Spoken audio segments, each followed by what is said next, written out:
Jake Morrison had never felt so small in his entire life. The transport shuttle carried him through the darkness of space toward the research station, and through the window he could see it growing larger with each passing moment.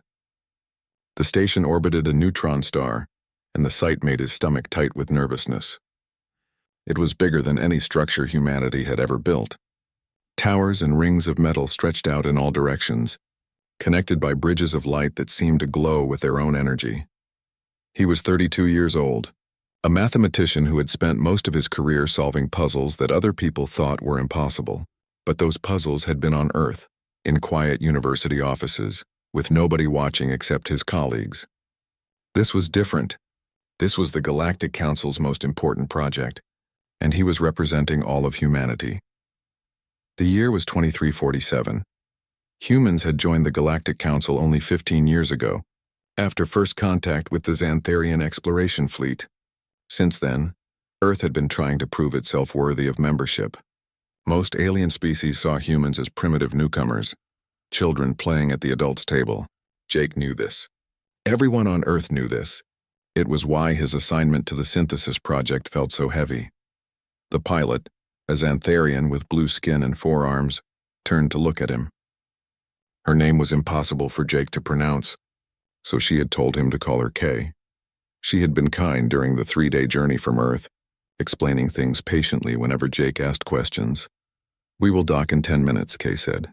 Her voice came through a translator device that made her words sound flat and emotionless, even though Jake could see concern in her large, dark eyes. "I must warn you, Dr. Morrison. The team has been working on this problem for 43 years. They are tired. They are frustrated. Some may not welcome a human joining them now." Jake nodded. He had been warned about this before leaving Earth. Ambassador Nina Reeves had been very clear during their last meeting. She was 45 years old, with gray hair and sharp eyes that missed nothing. She had worked for years to build Earth's reputation in the Council. "You need to understand what is at stake," Nina had told him in her office in New York. "If the wormhole network collapses, it will cut off thousands of civilizations from each other. No more trade, no more communication, no more travel between stars. Billions of lives depend on solving this puzzle. And if you fail, if Earth cannot contribute anything useful, it will confirm what many Council members already believe about us. That we are not ready," Jake had said quietly. "That we do not belong," Nina had corrected. Now, as the shuttle docked with the station, Jake tried to push those thoughts away. He needed to focus. He needed to be ready. The docking clamps locked into place with a deep thud that he felt through his boots. Kay stood up and gestured toward the airlock. "Welcome to Research Station Omega 7, she said. "Try not to look too impressed. It makes the scientists uncomfortable." Jake smiled despite his nervousness and followed her through the airlock. The station's interior was beyond anything he had imagined. The corridors were wide and tall, built to accommodate species of all sizes. The walls glowed with a soft white light that seemed to come from everywhere and nowhere.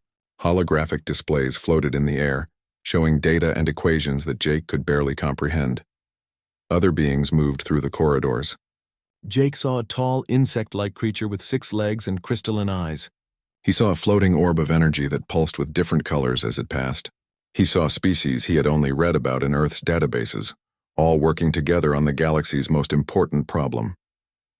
Kay led him to a large chamber near the center of the station.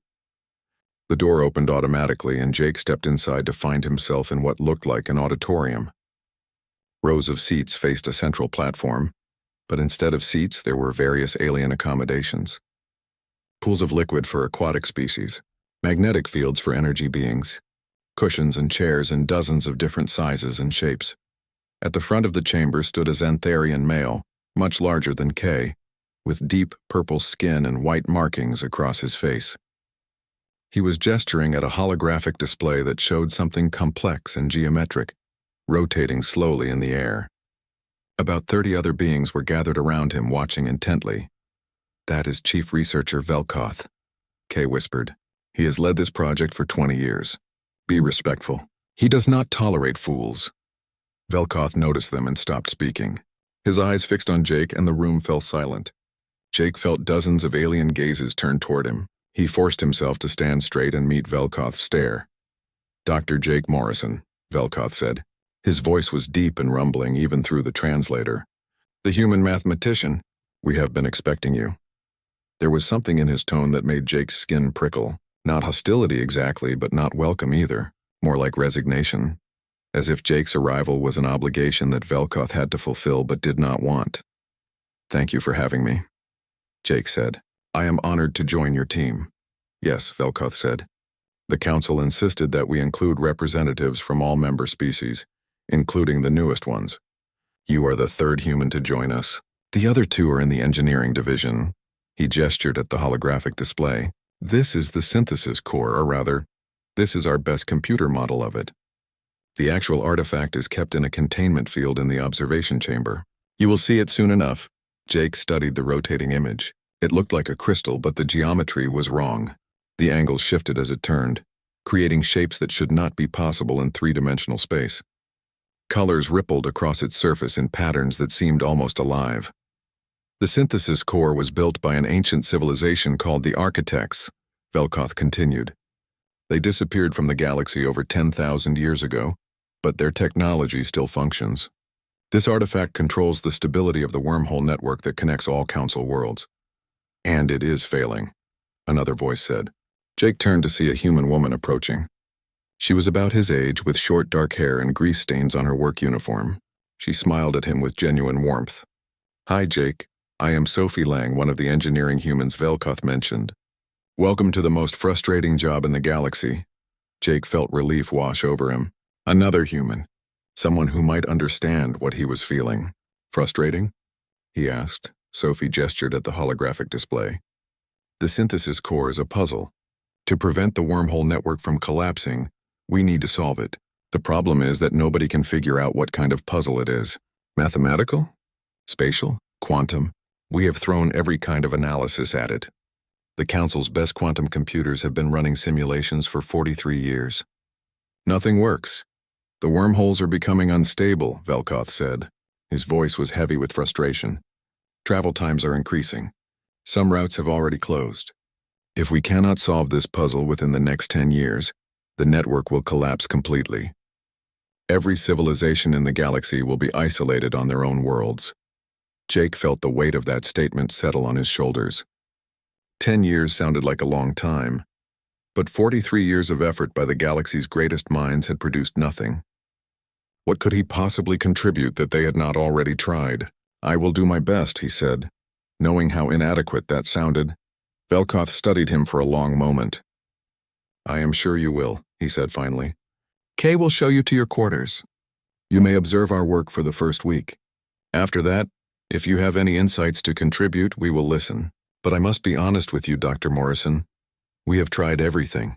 Every mathematical approach, every computational method, every analysis technique known to galactic science. I do not expect a human, from a species that only discovered faster-than-light travel 15 years ago, to see something that we have missed." The words stung, but Jake could not argue with them. They were probably true. He nodded and followed Kay out of the chamber with Sophie walking beside him. "Do not let Velkoth get to you," Sophie said quietly once they were in the corridor. "He is not trying to be cruel. He is just exhausted. They all are. 43 years is a long time to work on an impossible problem." "Do you think it is impossible?" Jake asked.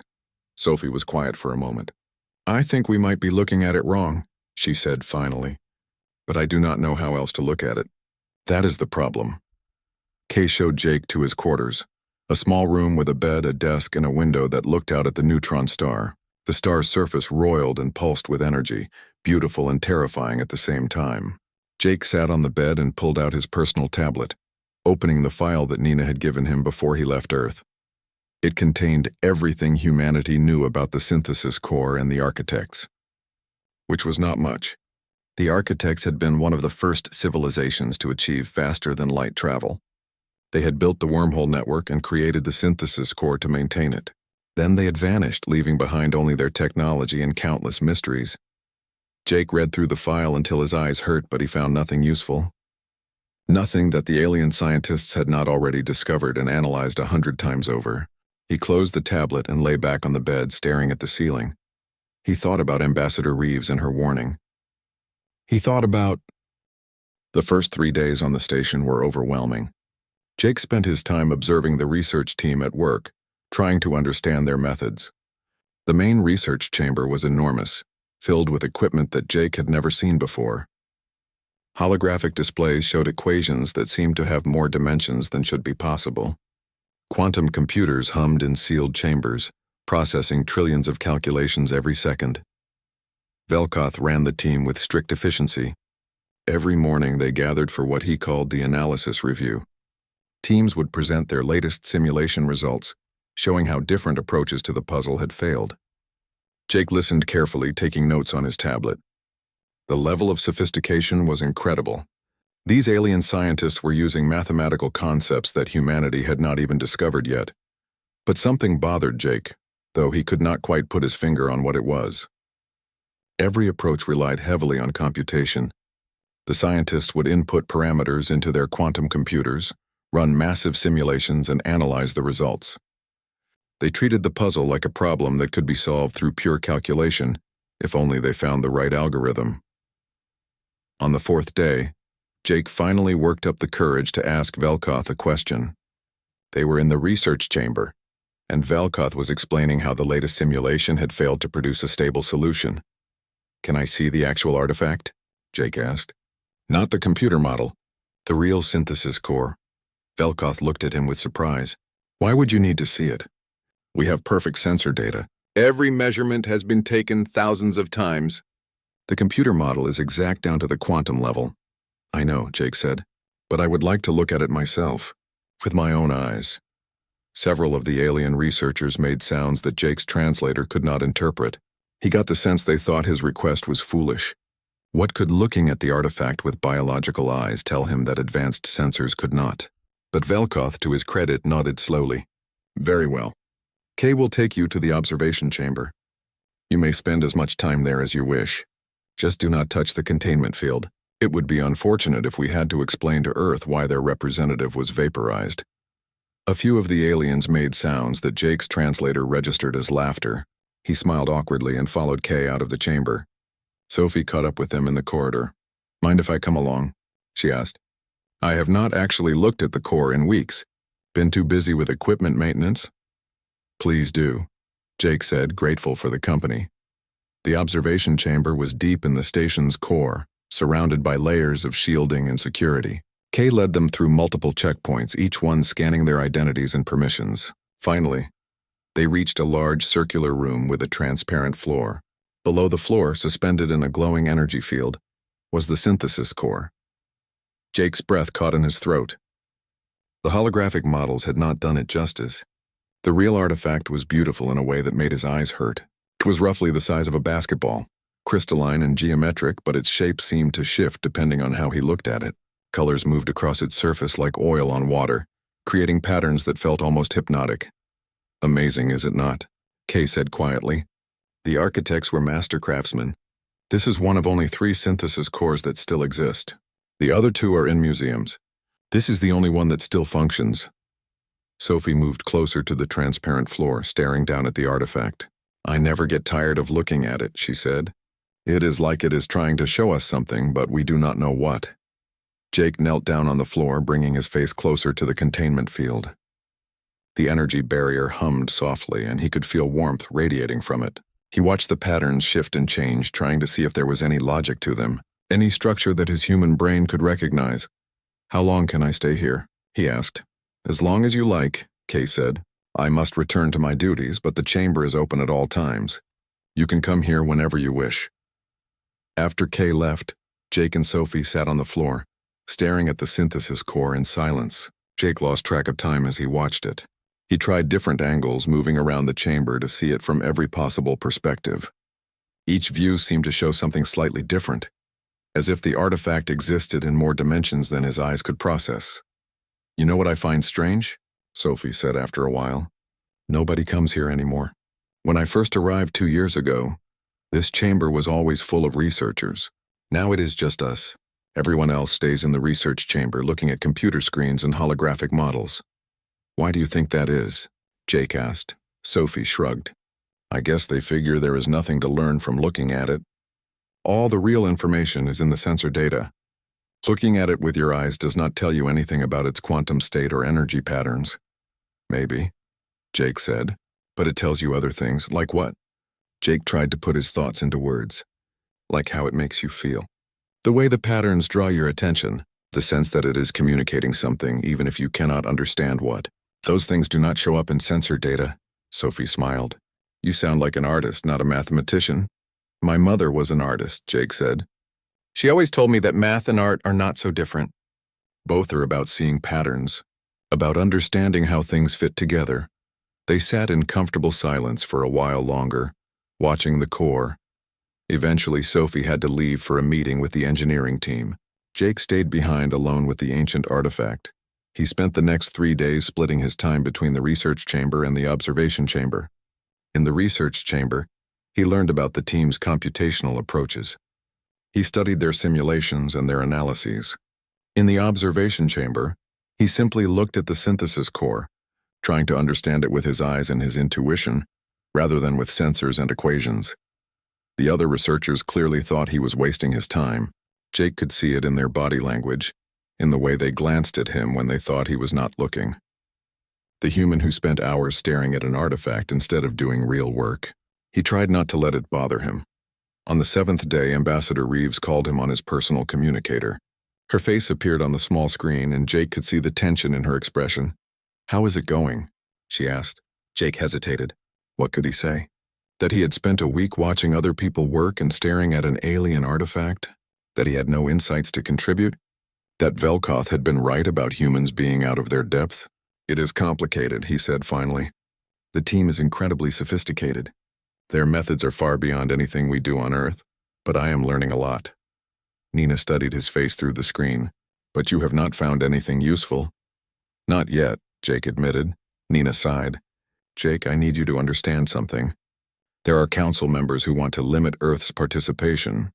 They argue that we consume resources without contributing value. If you cannot produce results on this project, it will give them ammunition. I am not trying to pressure you. I know you are doing your best. But the stakes are higher than just solving this puzzle. I understand, Jake said quietly.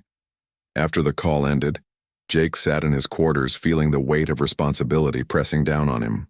He thought about going back to the observation chamber, but instead he pulled out his tablet and reviewed his notes from the week. Pages and pages of observations about the research team's methods, diagrams of the synthesis core from different angles, equations he had copied from their holographic displays. Nothing in his notes suggested a solution. Nothing even suggested a new direction to explore. The alien scientists had been thorough. They had tried everything that Jake could think of and 1,000 things he never would have imagined. Maybe Sophie was right. Maybe they were looking at it wrong. But how else could you look at a problem like this? What perspective were they missing? Jake pulled up images of the synthesis core on his tablet, flipping through different views. The holographic models showed it from every angle, rotating slowly. He watched them cycle through, his mind wandering. He thought about his mother who had died when he was 20. She had been a painter, specializing in optical illusions and impossible geometries. She used to show him her work in progress, asking him what he saw. Sometimes he would look at a painting for hours before suddenly seeing the hidden image she had built into it. The trick, she had told him, was not to try too hard. Sometimes you had to relax your eyes, let your mind wander, and the pattern would reveal itself. Jake stared at the rotating image on his tablet. He let his eyes unfocus slightly, not trying to analyze what he was seeing, just watching the patterns flow and change. And then as he yawned and tilted his head to stretch his neck, something caught his attention. Just for a moment at a specific angle, the patterns seemed to align into something that looked almost familiar, like a shape he had seen before, though he could not quite place where. He sat up straighter, trying to find that angle again. He rotated the image on his tablet, tilting it back and forth. There. For just a fraction of a second, when the core was at a very specific orientation, the chaos of its patterns seemed to resolve into order. The observation chamber was dark when Jake arrived, lit only by the glow of the synthesis core in its containment field. He stood at the entrance for a moment, catching his breath. His tablet felt heavy in his hands, loaded with images and data that might mean nothing at all. Jake walked to the center of the chamber and knelt on the transparent floor. bringing himself eye level with the artifact. The core rotated slowly in its field, the patterns on its surface shifting and flowing. He pulled up the image on his tablet, the one where he thought he had seen something. He held it next to the actual core, trying to match the angle. For 10 minutes, nothing happened. Jake adjusted his position, tilted his head, moved around the chamber. Maybe he had been wrong. Maybe his tired brain had invented a pattern that did not exist. He felt foolish, sitting alone in the dark, chasing shadows. He was about to give up when the door opened behind him. Sophie walked in, looking surprised to see him. "Jake, what are you doing here so late?" "Could not sleep," he said, which was true. "Thought I would come look at our favorite puzzle." Sophie smiled and sat down beside him. "Me too. I have been having dreams about it. Weird ones where it is trying to tell me something, but I cannot hear it." They sat in silence for a while, both staring at the core. Jake found it easier to think with someone else there. Less pressure somehow. He went back to studying the patterns, letting his mind wander the way his mother had taught him. "What are you looking for?" Sophie asked quietly. "I do not know," Jake admitted. "Something that does not fit. Or maybe something that fits too well. Does that make sense?" "Not really," Sophie said with a soft laugh. "But I know what you mean.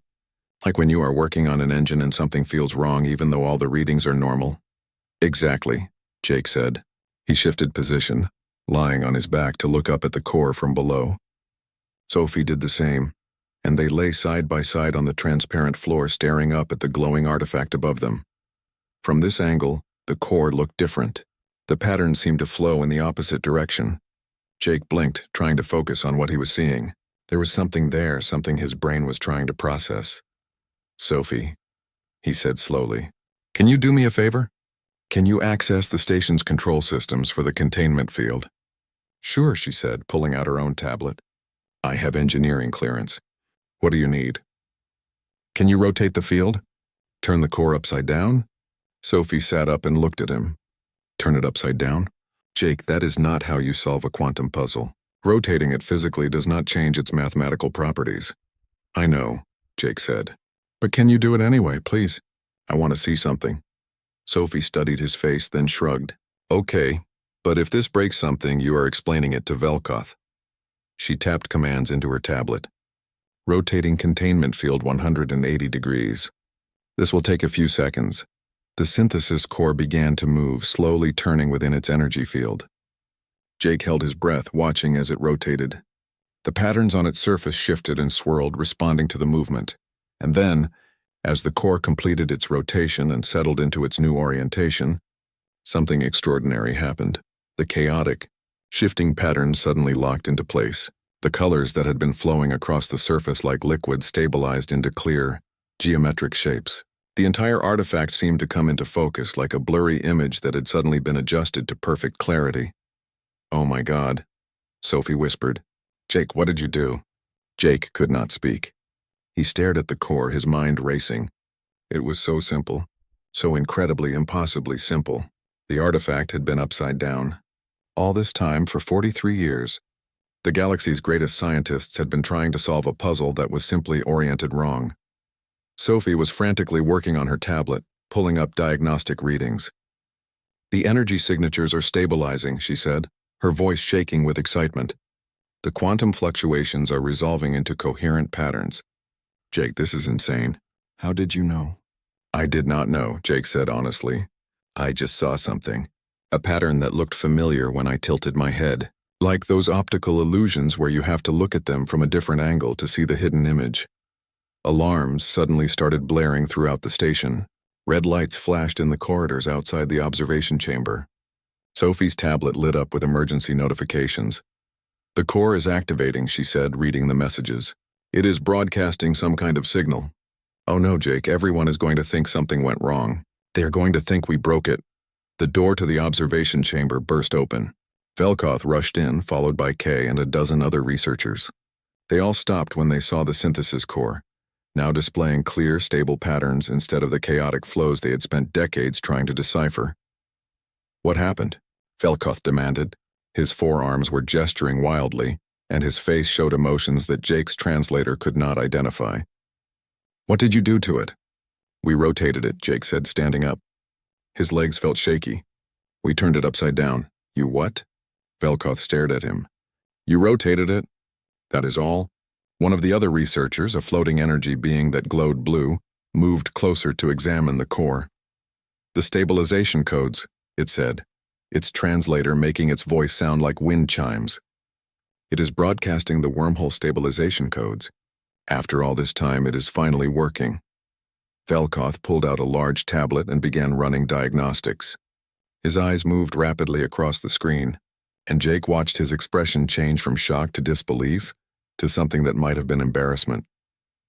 Run every verification protocol, Velkoth ordered the team. Check every sensor. I want to be absolutely certain before we report this to the council. For the next 2 hours, the research team worked in frantic silence. They ran test after test, analyzing the core's new state from every possible angle. Jake and Sophie stood to the side, watching. Nobody spoke to them. Nobody even looked at them. Finally, Velkoth put down his tablet and turned to face Jake. The chamber fell silent. Everyone waited to hear what the chief researcher would say. The data is conclusive, Velkoth said. His voice was carefully controlled, but Jake could hear the strain in it. The synthesis core is now functioning as intended. It is broadcasting stabilization codes to the wormhole network. The codes are authentic, matching all known architect encryption patterns. The puzzle is solved. Nobody moved. Nobody spoke. The silence stretched out until Jake could not stand it anymore. I am sorry, he said. I should have asked for permission before touching the containment controls. I just wanted to test a theory. Velkoth made a sound that Jake's translator registered as bitter laughter. You are sorry? Dr. Morrison, you just solved a problem that has consumed the greatest minds in the galaxy for 43 years. You did it by turning the artifact upside down. Do you understand how that makes us feel? Jake did not know what to say to that. He looked at Sophie, who gave him a small, encouraging nod. It was not skill, Jake said quietly. I got lucky. I happened to see something from an angle that nobody else had tried. No, Kay said, stepping forward. It was not luck. We all had access to the same artifact. We all could have rotated it at any time, but none of us thought to do it. We were so focused on our computational approaches, on our simulations and our quantum analyses, that we forgot to simply look at the problem from a different angle. Velkoth was quiet for a long moment. Then he approached Jake and extended one of his 4 hands. Dr. Morrison, I owe you an apology. When you arrived, I did not believe you could contribute anything meaningful. I was wrong. You have saved the galaxy today, and you have taught us a lesson that I suspect we badly needed to learn. Jake shook the alien's hand, feeling overwhelmed. What lesson is that? That sometimes the answer to an impossible problem is not more computation, Velkoth said. Sometimes it is just a different perspective. The architects built this artifact knowing that, I think. They made it a test not of technological sophistication, but of the ability to see problems in new ways. The research team began to stir, conversations breaking out as the reality of what had happened sank in. Sophie grabbed Jake's arm, her face glowing with excitement. Do you realize what this means? She asked. The wormhole network is saved. Billions of lives are saved. And you did it, Jake. You actually did it. Jake looked back at the synthesis core, now displaying its clear, beautiful patterns in their proper orientation. It seemed so obvious now. The chaos had just been the artifact crying out to be turned around, to be seen from the right angle. How had nobody noticed before? But he knew the answer to that question. They had not noticed because they had been looking at the problem with computers and sensors, with equations and simulations. They had forgotten how to look with their eyes, to trust their intuition, to simply tilt their heads and see what happened. It was the most human thing in the world. And apparently it was exactly what the galaxy needed. Velkoth tapped his tablet, opening a communication channel. I am calling an emergency council session, he announced to the room. We need to report this immediately, and I suspect that Dr. Morrison is about to become the most famous human in galactic history. He looked at Jake with an expression that might have been respect. I hope you are ready for that. The emergency council session took place 3 days later. Jake had barely slept during that time. The research station had transformed from a place of quiet frustration into a center of frantic activity. Scientists from across the galaxy wanted to understand exactly what had happened. How had a simple rotation solved a problem that had defied computational analysis for decades? Jake sat in his quarters preparing for the presentation he would give to the council. Sophie was with him, helping him organize his thoughts. His tablet was covered in notes and diagrams, but he kept coming back to the same simple explanation. He had looked at the artifact from a different angle. That was all. You need to make them understand why it worked, Sophie said.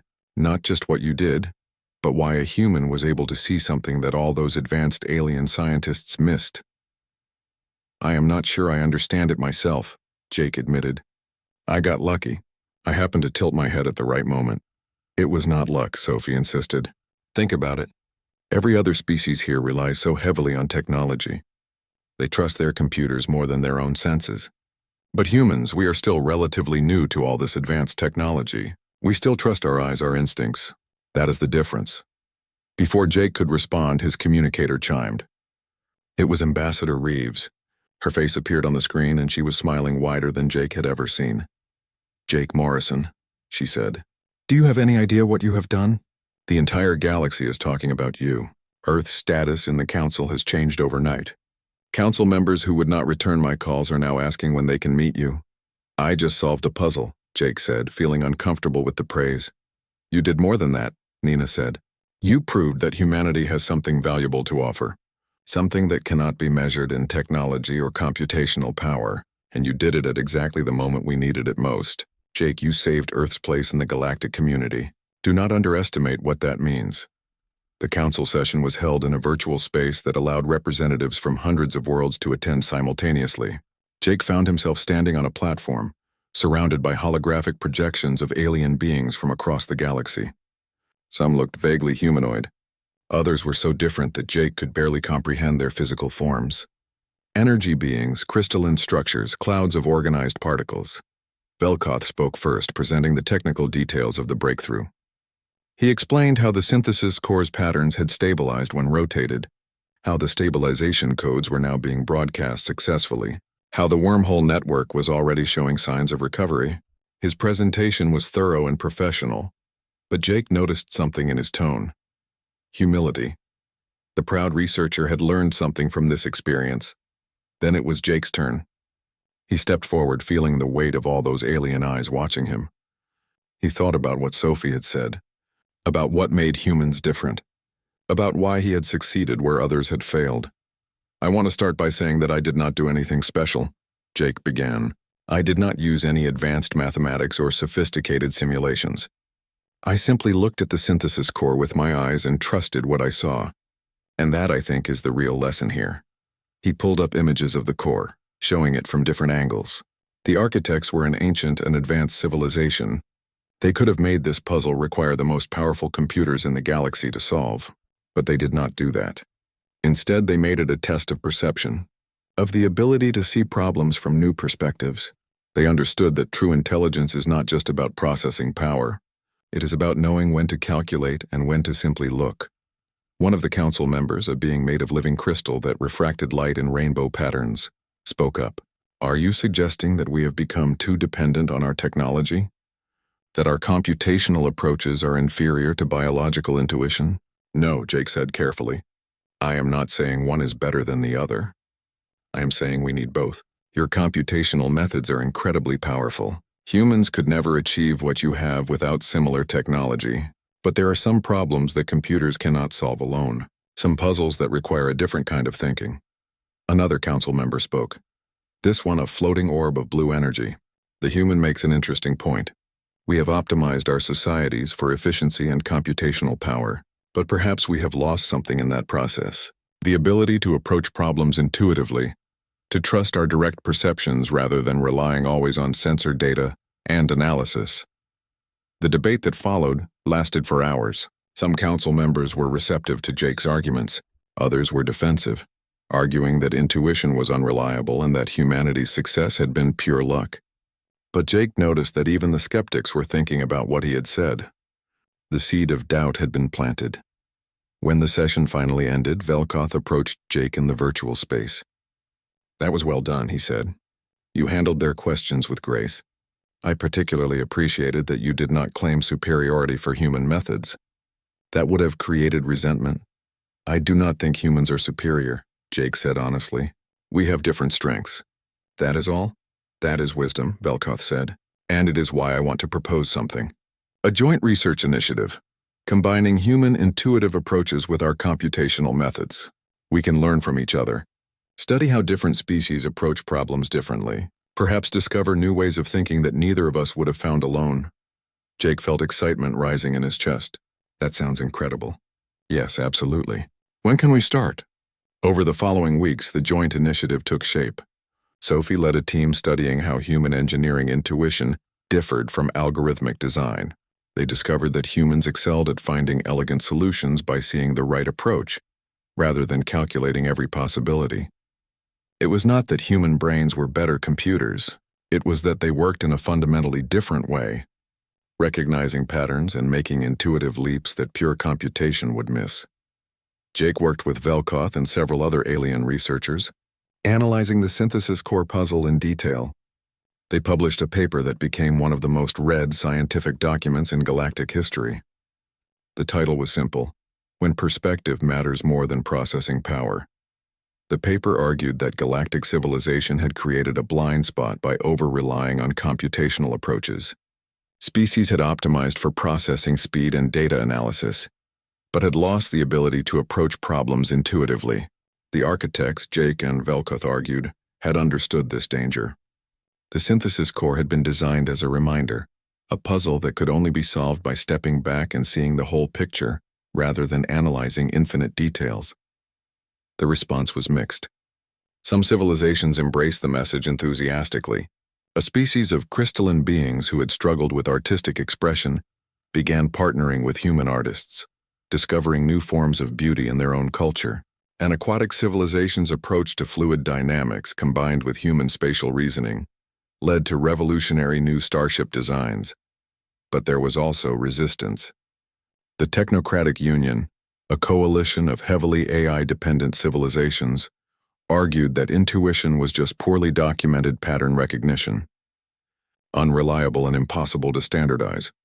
They saw the human approach as a step backward, not forward. The tension came to a head when a human consultant's advice led to a failed project on a Technocratic Union world. The consultant had recommended a solution based on gut feeling, and when it did not work, the Union used it as proof that human methods were unreliable. Jake had to defend the approach at another council session. He stood before the assembly and acknowledged the failure openly. Yes, the consultant was wrong, he said. Intuition is not infallible. It never has been. But that does not make it worthless. The best approach is not to rely entirely on intuition or entirely on computation. It is to use both together, to let intuition guide us toward promising solutions, then use rigorous analysis to test and refine them. A member of the Technocratic Union challenged him. But how do you teach intuition? How do you standardize it? How do you ensure that the next human consultant will not also fail? You cannot ensure it, Jake admitted. But you cannot ensure that computational approaches will always succeed either. Remember, your quantum computers worked on the synthesis core for 43 years and found nothing. Sometimes failure is part of the process of discovery. Sometimes you have to try things that might not work, because that is how you learn. The debate continued, but Jake noticed that even his critics were listening more carefully now. The galaxy was changing slowly but surely. Ideas that had seemed unshakable were being questioned. Methods that had seemed optimal were being reevaluated. Sophie captured it perfectly one evening as they shared a meal in the station's human quarters. You know what you really did, she said. You did not just solve a puzzle. You made the entire galaxy realize they had forgotten how to look at things differently. That is going to have consequences for centuries. Jake looked out the window at the neutron star, its surface still roiling with energy. I just hope the consequences are good ones, he said. They will be, Sophie said confidently. Because you showed everyone. 2 years had passed since Jake solved the synthesis core puzzle. He still lived on Research Station Omega-7, but everything else had changed. The station had become a hub for what the Council now called the Human Cognitive Integration Initiative.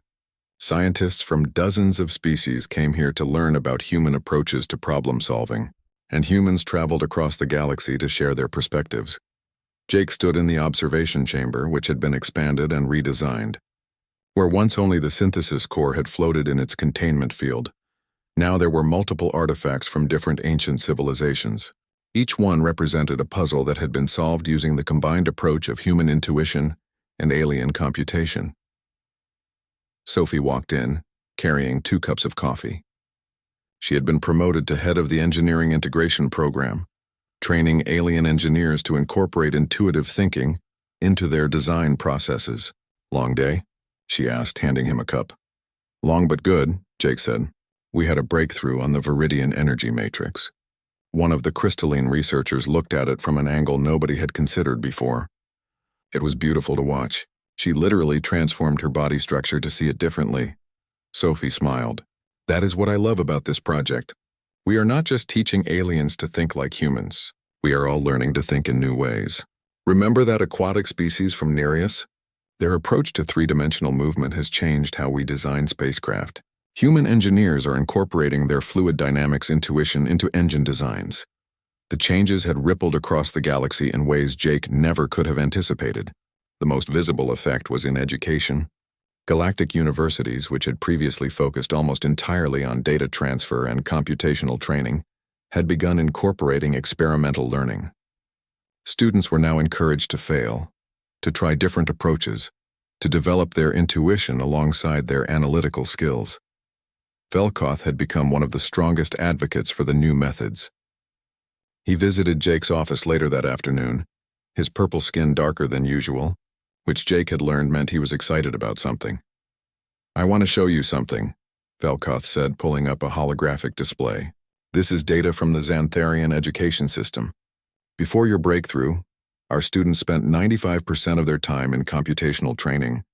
Now it is only 70%. The remaining 30% is dedicated to what we are calling perspective development, learning to see problems from multiple angles, to trust direct observation, to make intuitive leaps." "How is it working?" Jake asked. "Too early to measure long-term results," Velkoth admitted. "But the students report that they enjoy learning more. They feel more engaged, and we have seen several cases where young students solve problems that their instructors could not, simply by looking at them differently." Jake felt a sense of satisfaction at that. The goal had never been to replace computational methods, but to complement them. To remind the galaxy that there were many forms of intelligence, many ways of understanding the universe. But not everyone was happy with the changes. The Technocratic Union had doubled down on their opposition.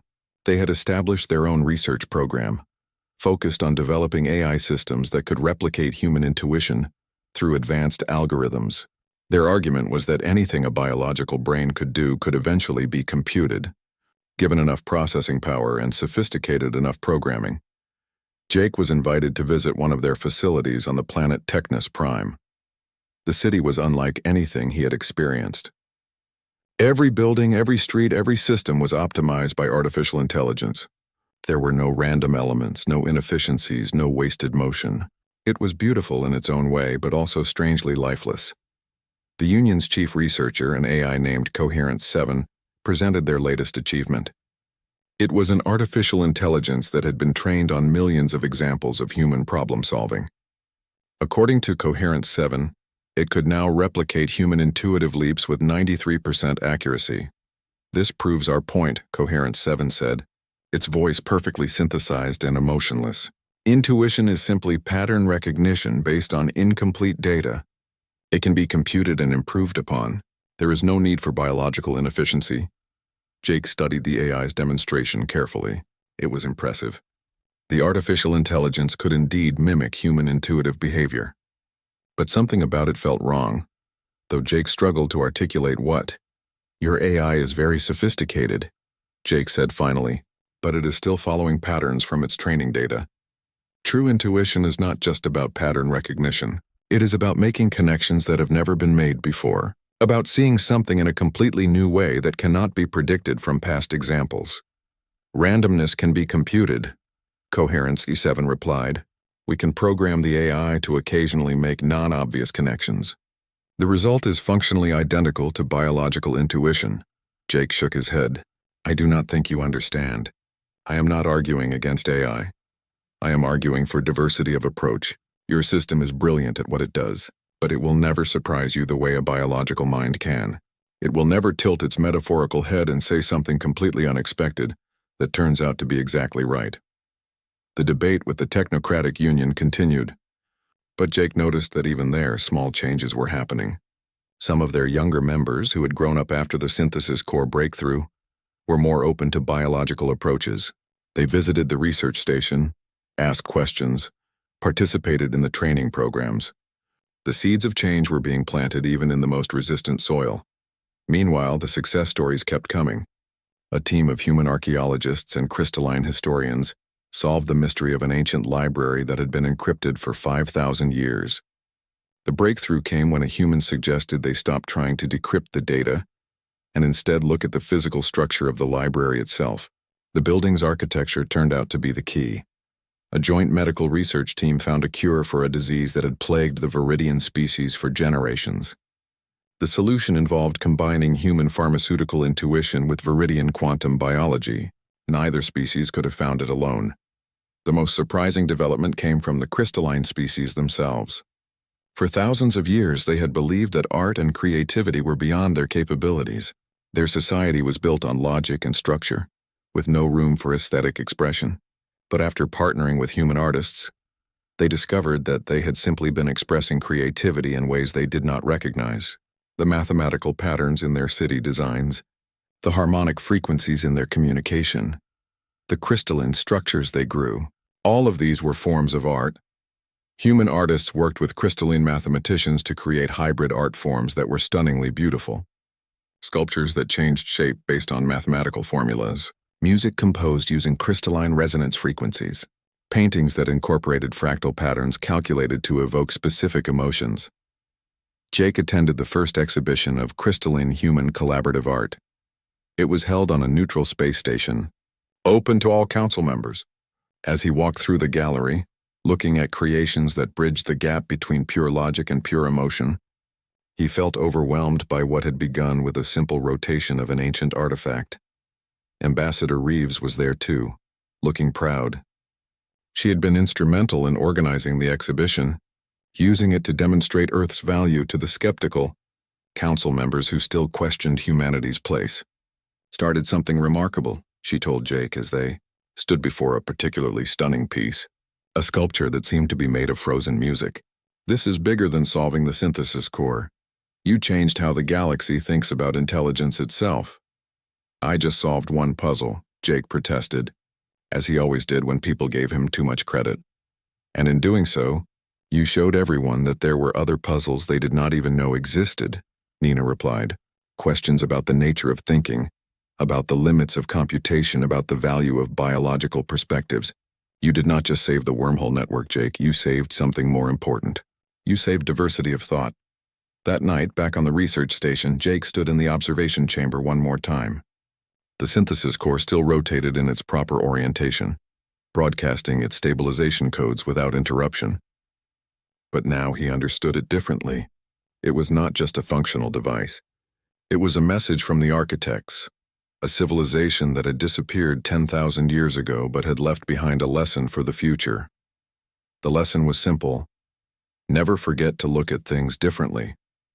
Never become so dependent on one way of thinking that you lose the ability to see from new perspectives.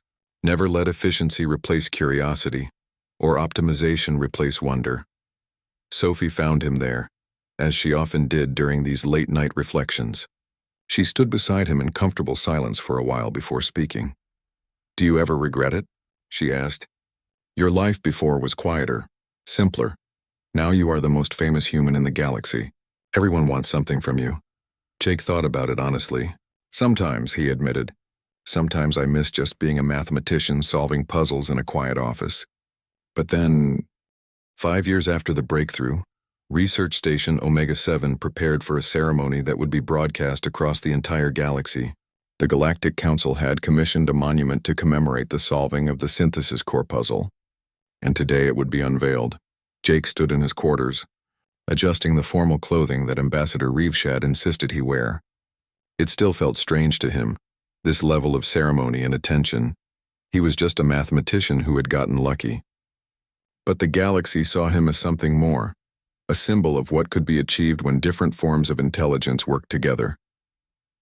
Sophie knocked on his door and entered without waiting for an answer. They had become so close over the years that such formality seemed unnecessary. She looked elegant in her own formal attire, though Jake could see the grease under her fingernails that never quite washed away. Some things about Sophie never changed, and Jake loved that about her. "Ready for your big day?" she asked with a teasing smile. "As ready as I will ever be," Jake said. "I still think this is too much." "A monument? Really? You saved the wormhole network," Sophie reminded him. "Billions of lives depend on interstellar travel. You think that does not deserve a monument?"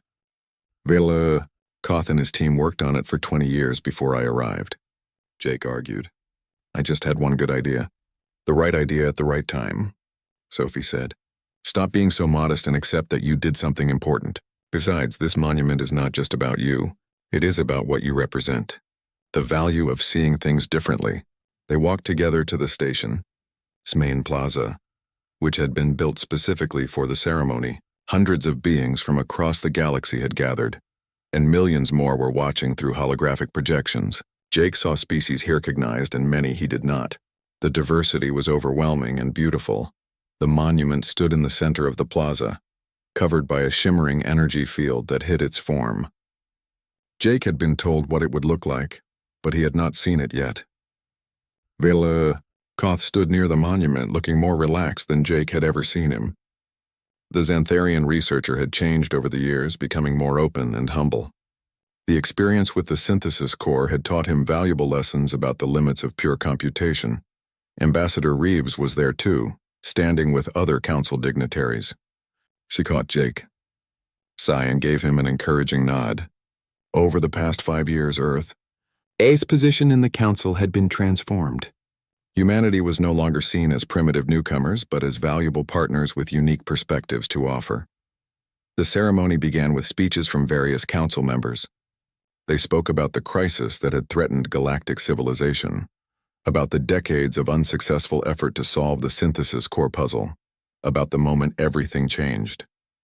Some of the speeches were longer than Jake would have liked, but he understood the importance of the occasion. Then it was Koth's turn to speak. He approached the platform with his characteristic grace, and the crowd fell silent. Everyone knew that Koth had initially been skeptical of human contributions. His transformation had become almost as famous as Jake's breakthrough. 5 years ago, I made a mistake. Koth began. I believed that computational power was the only path to solving complex problems. I believed that the most advanced civilizations with the most sophisticated technology would always have the best solutions. I was wrong. He gestured toward Jake. Dr. Jake Morrison taught all of us that there are many forms of intelligence, that sometimes the answer to an impossible problem is not more computation but a different perspective. He showed us that we had become so focused on our technology that we had forgotten to simply look with our own eyes and trust what we saw. Koth paused, and Jake could see genuine emotion in the alien's face. The architects left us the synthesis core as a test. Not a test of our computational abilities, but a test of our wisdom. A test of whether we could remember that true intelligence encompasses many ways of thinking. Thanks to Dr. Morrison and the humans, we passed that test. And in doing so, we learned lessons that have enriched every aspect of galactic civilization. The crowd erupted in sounds of approval, various species expressing enthusiasm in their own ways. Jake felt his face grow warm with embarrassment, but also with pride. Not pride in himself, but pride in what humanity had contributed to the galaxy. Finally, it was time to unveil the monument. Koth and Jake stood together as the energy field dissolved. The monument was revealed, and Jake's breath caught in his throat. It was a perfect replica of the synthesis core, but massive, 10 times the size of the original. And it was mounted upside down, in the orientation that had solved the puzzle. The monument rotated slowly, and its surface displayed the same beautiful patterns that Jake had first noticed 5 years ago. Beneath it, on a pedestal, was an inscription in 40 different languages. Jake read the human version aloud, his voice catching slightly. Sometimes the answer requires only a change in perspective. The simplicity of the words made them more powerful. Jake thought about all the complex equations, all the sophisticated simulations, all the advanced technology that had been thrown at this problem over 43 years. And in the end, the solution had been so simple that a single sentence could capture it. After the ceremony, there was a reception where Jake found himself surrounded by beings wanting to speak with him. Some thanked him for saving the wormhole network. Others wanted to discuss the integration initiatives or share stories of how combined approaches had led to breakthroughs in their own fields. Jake tried to speak with everyone, though it was exhausting. Eventually, he managed to slip away to a quiet corner of the plaza with Sophie and Vel. Koth. They stood together, looking at the monument which now glowed against the darkness of space. "What do you think the architects would say if they could see this?" Sophie asked. "I think they would be pleased." Vel, Koth said. "They built the synthesis core knowing that someday, some species would solve it, and they built it in a way that would teach that species an important lesson. We learned the lesson. That is all they could have hoped for." "Do you think there are other tests out there?" Jake wondered aloud. "Other architect artifacts waiting to teach us things?" "Almost certainly." Vel, Koth said. "The architects were a long-lived and thoughtful species, but now, thanks to you, we approach their artifacts differently. We do not just throw computational power at them. We look at them from multiple angles. We combine different perspectives. We remember that not all puzzles are meant to be calculated." Ambassador Reeves joined their small group, bringing with her news that made Jake's heart skip a beat. "The council just voted," she said, her face glowing with excitement. "Earth has been invited to join the High Committee." "Jake, do you understand what that means?" "The High Committee makes the most important decisions in galactic civilization. It is usually reserved for founding species, civilizations that have been part of the Council for thousands of years. They want humanity's perspective at the highest levels." Vel, Koth explained. "Your unique way of seeing problems is now recognized as essential to the galaxy's future." Jake felt overwhelmed. 5 years ago, he had been worried that Earth would lose its place in the Council. Now humans were being invited to help lead it. The change was almost too much to comprehend. Later that night, after most of the guests had left, Jake returned to the observation chamber one final time. The original synthesis core still rotated in its containment field, still broadcasting its stabilization codes without interruption. The wormhole network was not only stable but expanding, with new routes being discovered regularly by teams using combined computational and intuitive approaches. Jake thought about his journey. From a nervous mathematician arriving at an alien research station, doubting whether he had anything to contribute, to someone who'd changed how an entire galaxy thought about intelligence and problem-solving. It had been the most unlikely path imaginable, but maybe that was the point. Maybe the most important discoveries always came from unlikely sources, from people who approached problems without preconceptions, who were not trapped by the assumptions of their field, who could tilt their heads and see something that everyone else had missed. Jake pulled out his personal tablet and opened a message from his old university on Earth. They wanted him to give a lecture to the new generation of students entering galactic research programs. The title they suggested was, "The Art of Looking Differently." He smiled and began composing his response. He would be happy to give the lecture. He had a lot to say about perspective, about intuition, about the courage to trust your own eyes even when surrounded by the most advanced technology in the galaxy. But most importantly, he wanted to tell the students that they did not need to be the smartest or the most technologically advanced to make a difference. They just needed to remember that every problem could be looked at from multiple angles, that sometimes the solution everyone was searching for was right there in front of